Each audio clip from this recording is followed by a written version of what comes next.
Primeiro, assim, colocar que o primeiro levantamento espontâneo é difícil de analisar. Primeiro que estão vários nomes que nem vão ser candidatos, né? Então, eu vou me concentrar aqui, claro, nos cenários estimulados, né? E aí, o primeiro cenário, para mim, já tem uma dificuldade também grande, porque coloca aqui Stevenson, Álvaro e Rogério, né? Não vai ter essa possibilidade. Stevenson e Rogério estão fechadíssimos, Álvaro também. Então, vai ser só um candidato desses três. Os três aqui nesse cenário 1, por exemplo, né, somando aqueles três, dá 30%, empatam com o Alisson. Então, num cenário hipotético, claro, confirmando essa união desses três nomes que eles dizem que estarão unidos na campanha do ano que vem, já é uma análise a ser feita desse primeiro cenário que coloca Alisson com 30%, né? E Stevenson 12%, Álvaro 10%, Rogério 8%, né? Então dá praticamente ali, se somar esses três candidatos, se eles tiverem capacidade de transferência total dos seus votos, né, isso também é bem difícil, mas, né, há a possibilidade de uma boa transferência de votos, colocaria aí a candidatura de Alisson junto a um desses três muito parelha. Em seguida, né, Walter Alves e Cadu Xavier, que também não vai acontecer essa candidatura dos dois, né, vai ter apenas um candidato. Muita gente acha que é voto, inclusive Gustavo Negreiros, né, vive defendendo essa possibilidade de que ele acredita que vai ser Walter Alves o candidato do governo, e Cadu, que já está em pré-campanha, mesmo assim aparece atrás de Walter Alves nessa comparação. E aí vem o cenário 2, que eu acho que se aproxima mais de uma realidade, só que o cenário 2 escolhe aí apenas incluir Rogério Marinho, senador da República, na disputa, né? Então é Alisson, Rogério e Cadu, Alisson com 38%, né? Rogério com 14,8% e Cadu Xavier com 4,5%. Um cenário que destoa bastante, por exemplo, o resultado da Consulta, que a gente trouxe aqui no programa, e também da Paraná Pesquisa, que saiu essa semana, saiu alguns dias atrás, né? Paraná Pesquisa é levantamento nacional divulgado pelo Metrópolis, que apontou empate técnico, né? O Paraná Pesquisa e a Consulta não deu empate técnico por pouco entre Rogério e Alisson. Aqui eu agora sei, mostrando aqui um cenário mais favorável a Alisson Bezerra nessa disputa. E aí, o outro cenário apresentado pelo Agora Sei, né? Não trocou Rogério, né? Trocou apenas Cadu Xavier por Walter Alves.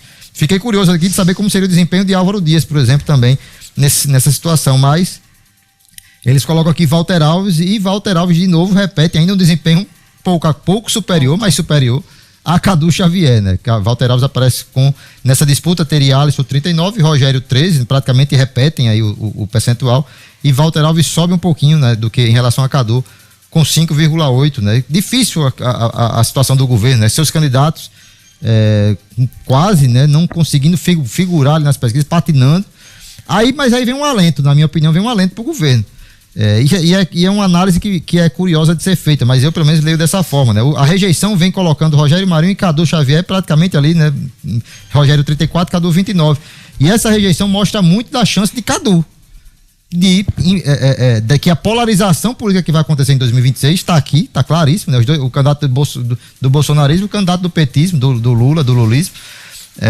Essa polarização que possa permitir que ele cresça, né? Na rejeição do adversário, na possibilidade de aprovação do seu candidato a presidente. E além aqui a chance do PT, né? E além da rejeição dos candidatos de direita também, Danilo, tem uma característica de todas as últimas pesquisas, que a quantidade, a gente está há pouco mais de um ano ainda do processo eleitoral, da eleição, na verdade, do ano que vem, mas a quantidade de pessoas que diz que não sabe em quem vai votar é muito grande. O cenário ainda está muito indefinido. Muito indefinido. 75,6%. Esse número chamou muita atenção e pode impactar bastante aí nesses números, Danilo, que estão próximos. Está muito longe, concordo, praticamente um ano, né? Pouco mais de um ano. Mas a gente está sentindo, a gente que acompanha a política e quem acompanha também, a gente sente que essa disputa ela já está acontecendo, né? Como se a gente já está é como se já estivéssemos em ano eleitoral. Então, assim, vai ser uma corrida para o governo com uma disputa muito acirrada. Vai ser sim. Muito intensa. Acredito que sim, né? Ainda tem essa questão, né, dessa possibilidade. Eu vou já falar da entrevista de Paulinho Freire, de que os quatro estejam unidos, né? Alisson, Stevenson, Álvaro Dias e Rogério. Segundo Paulinho, ele acredita que isso pode acontecer. Já eu trago os detalhes aqui da entrevista de Paulinho Freire na TV Ponta Negra ontem, hein? Vamos lá, vamos seguir com os números aqui, né? O horário tá passando rápido, hoje já são 7h47.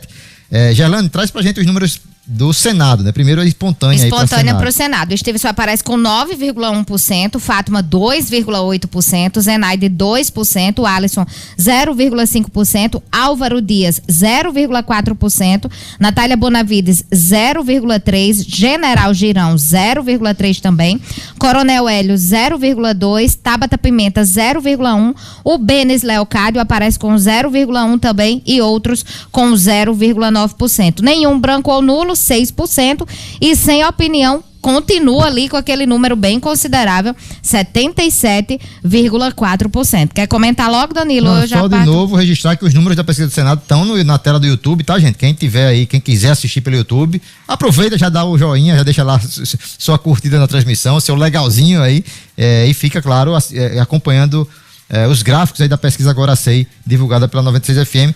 Mas vai lá, Gela, já traz aí agora a estimulada para o primeiro voto. Stevenson Valentim primeiro aí com 30,1%, Fátima 15,8%, Álvaro Dias 11,2%, Zenaide 6,8%, Coronel Hélio 1,7%, o Babá Pereira 0,9%, nenhum 11,8% e sem opinião 21,7%. Aqui esse número já diminui. Tem estimulada também para o segundo voto, e aí Zenaide Maia aparece com 14,4%, Álvaro Dias 8,3%, Stevenson 7,9%, Fátima 6,3% e Coronel Hélio com 4,3%, seguidos do Babá e que vem com 0,7% e nenhum ou 18,3%. Tem a soma de votos, Danilo, que vamos lá para Stevenson. A soma dos votos é importante. É bem importante. Stevenson permanece lá, total. Em primeiro lugar, com 38%, a Fátima 22,1%, Zenaide 21,2%, Álvaro 19,5%, Coronel Hélio 6% e o Babá Pereira 1,6%. Tá aí, né, o resultado da disputa para o Senado, que essa também promete ser de um acirramento aí impressionante para 2026, claro, se o cenário for esse, desses nomes que estão colocados aqui. Eu vou me concentrar aqui na soma dos votos, porque, né, o ano que vem, é bom lembrar sempre o eleitor, a gente vai ter direito a 2 votos para o Senado, hein, gente? E é a soma desses votos, né, claro, que vai definir aí os 2 vitoriosos para as vagas de Senado da República aqui do Rio Grande do Norte a partir de 2027. E aí surge a grande vantagem de Stevenson Valentim, mais uma pesquisa dando quase 40% para ele de vantagem, né, na soma dos votos. Ele está hoje numa situação muito confortável. Lembrar que falta um ano para a campanha eleitoral, então o senador tem que estar aí atento para chegar em 2026 ainda com essa vantagem bem consolidada, mas todas as pesquisas dão muito nesse cenário, com pequenas diferenças numéricas, né? Já vi pesquisa dar bem mais que 40% para Stevenson, mas ele está aí com 38%, né? A margem de erro coloca ele praticamente nesse mesmo patamar. E aí depois vem um empate técnico triplo, né? Fátima com 22,1%, Zenaide com 21,2%, Álvaro com 19,5%. Com um detalhe importante, né? Álvaro Dias tem dito que é pré-candidato a governador, né? Ele não, e mesmo assim figura em empate técnico com Fátima e Zenaide, que já disseram que vão disputar o Senado, as duas. Fátima e Zenaide, as duas do campo de esquerda, né? Que não estarão no mesmo palanque, curioso isso, né? Porque já está muito claro que Zenaide não vai fechar essa aliança com o PT, porque vê que a disputa vai ser contra a Fátima, né? E outra observação dessa questão da disputa para o Senado. Depois de muito tempo, depois de muitas pesquisas, Fátima voltando a figurar como em um empate, mas voltando a figurar em segundo lugar na pesquisa Agora Sei, porque ela nem estava nem em segundo, nem na segunda posição, apresentou em terceiro e em algumas até em quarto colocado, atrás de Zenaide e de Álvaro. Então vai ser de fato um jogo aí para 2026 extremamente acirrado por essa segunda vaga de senador da República em disputa para 2026. Vale a pena ficar de olho